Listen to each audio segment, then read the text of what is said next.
Now, come students, let's learn how our foreign accounts have helped as the sources of Indian history in this video. Come everyone, let's watch this video and know about our foreign accounts. Have you ever stopped to think about what your world, your home, your culture looks like to a total stranger? Well, for centuries, India has been this incredible magnet for travelers, scholars, and explorers. So today, we're going to look at its history not just from its own records, but through the eyes of these outsiders. We're going to see how their unique gaze helped shape how we understand India's past. Let's get into it. So, imagine you're a historian. Your job is to reconstruct a civilization from thousands of years ago. It's like being a detective, really. You're hunting for clues to rebuild a world that has completely vanished. So where do you even start looking? Well, sometimes the biggest clues are literally right under our feet. Archaeology helps us unearth the physical world of the past. The streets, the buildings, all the spaces that show us how people actually lived. Other times, the past speaks to us much more directly. You've got inscriptions carved into pillars and walls. These are official announcements, records of major events, or just tributes to kings. Their messages are, quite literally, set in stone.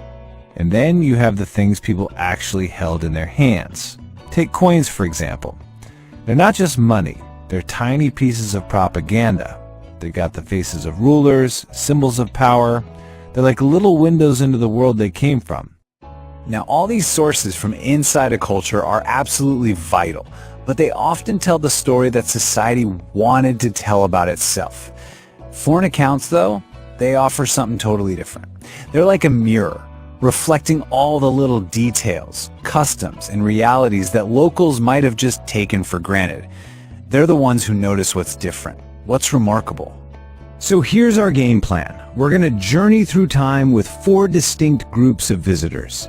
We'll kick things off with the classical observers from Greece and Rome. Then we'll head east with Chinese Buddhist pilgrims. After that, we'll dive into the accounts from the Sultanate period, and we'll wrap up by meeting the very first Europeans on the scene. All right, our journey starts with some of the absolute earliest and most influential accounts of India. These came out of the Greek world right after Alexander the Great's campaigns opened up the East. And the main guy we need to talk about is Megasthenes. Now, he wasn't just a tourist passing through. He was a diplomat, a Greek ambassador living right in the heart of the Mauryan Empire's capital, Pataliputra. This position gave him this incredible front-row seat to one of the most powerful empires of the ancient world. So he writes this book, Indika, and it basically becomes the definitive account of India for the entire Western world.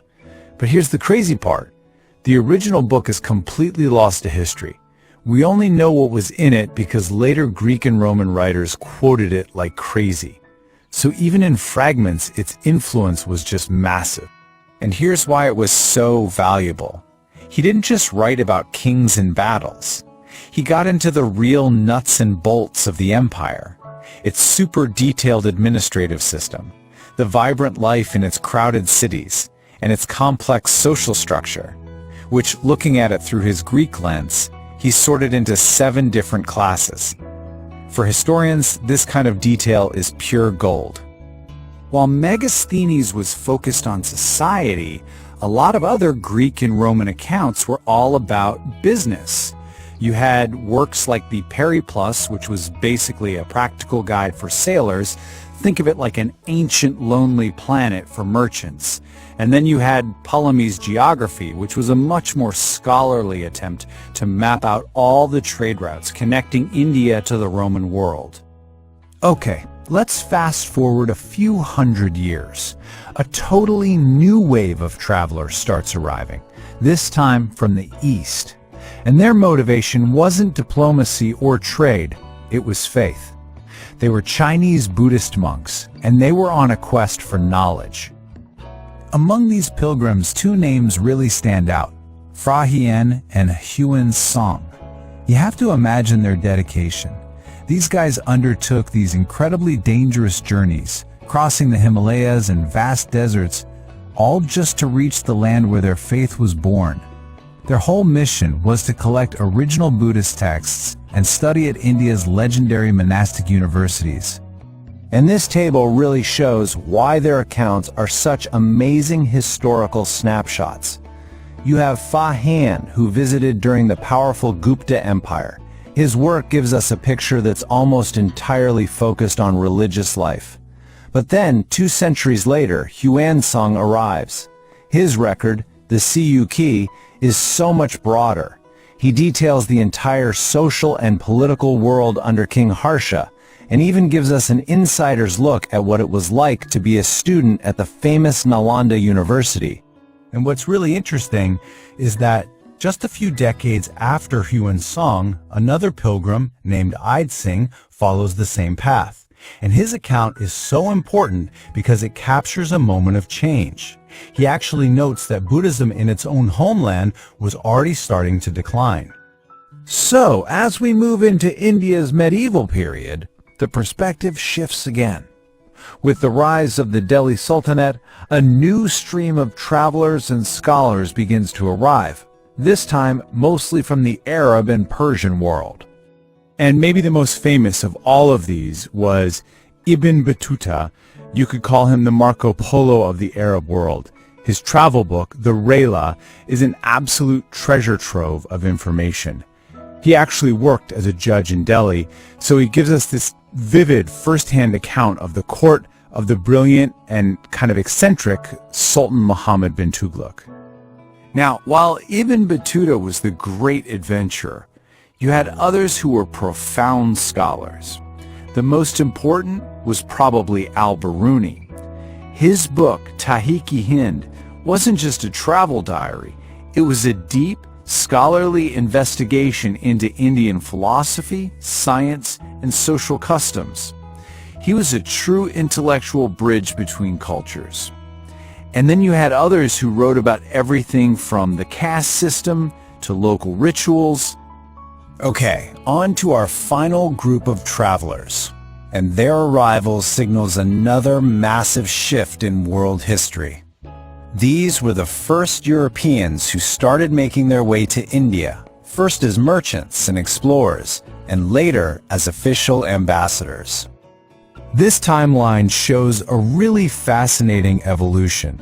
It all starts back in the 13th century with merchant adventurers like Marco Polo, who are mostly just interested in trade. But by the 17th century, you see guys like Sir Thomas Roe, who was a formal ambassador sent to negotiate directly with the powerful Mughal emperors.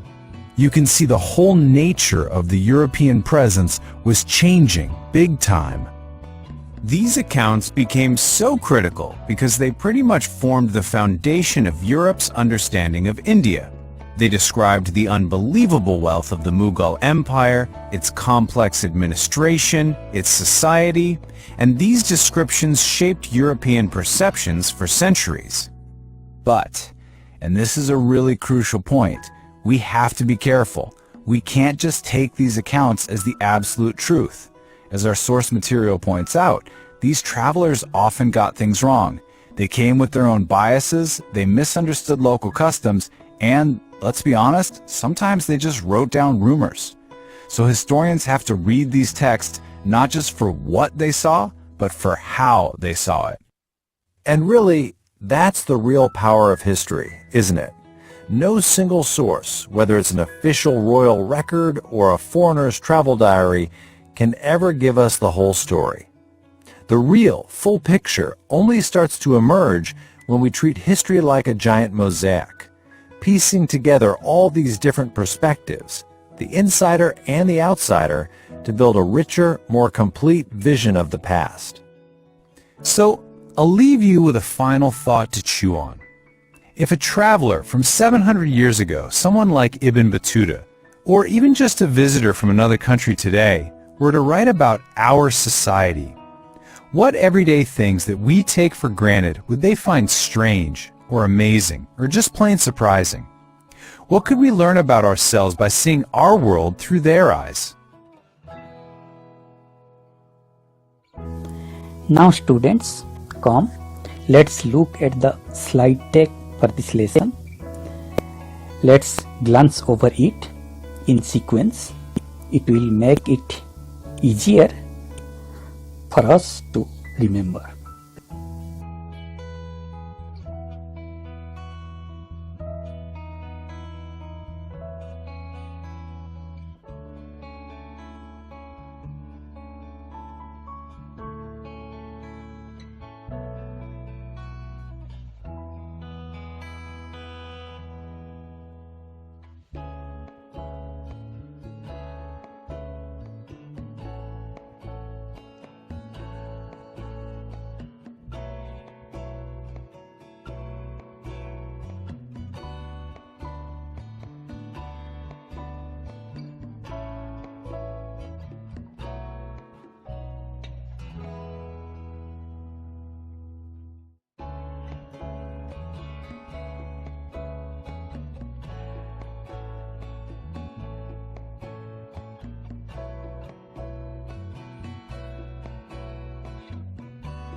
Now students, let's look at the study note for this lesson.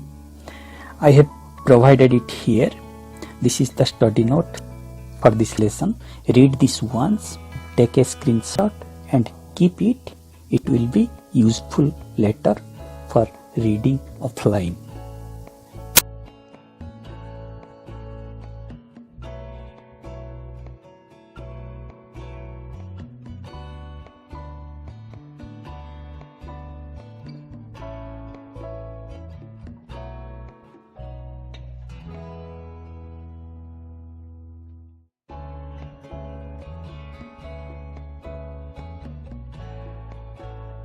Students, this is the data table of our lesson.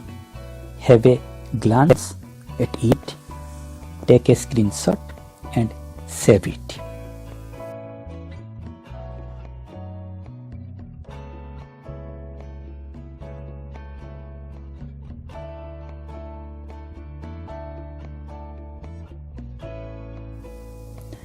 Now students, this is the infographic of this lesson.